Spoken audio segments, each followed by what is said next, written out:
بسم اللہ الرحمن الرحیم۔ پھر ہم میں سے کوئی عورت ایسی نہیں تھی جس پر رسول اللہ صلی اللہ علیہ وسلم کو پیش نہ کیا گیا ہو، مگر جب اسے بتایا جاتا کہ آپ صلی اللہ علیہ وسلم یتیم ہیں تو آپ صلی اللہ علیہ وسلم کو لینے سے انکار کر دیتی، کیونکہ ہم بچے کے والد سے داد و دہش کی امید رکھتے تھے، یعنی مال پیسے کی کوئی امید رکھتے تھے۔ ہم کہتے کہ یہ تو یتیم ہے، بھلا اس کی بیوہ ماں اور اس کے دادا کیا دے سکتے ہیں۔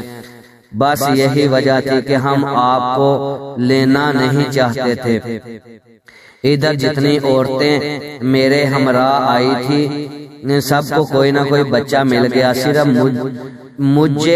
مجھ ہی کو نہ مل سکا۔ جب واپسی کی باری آئی تو میں نے اپنے شوہر سے کہا، خدا کی قسم مجھے اچھا نہیں لگتا کہ میری ساری سہیلیاں تو بچے لے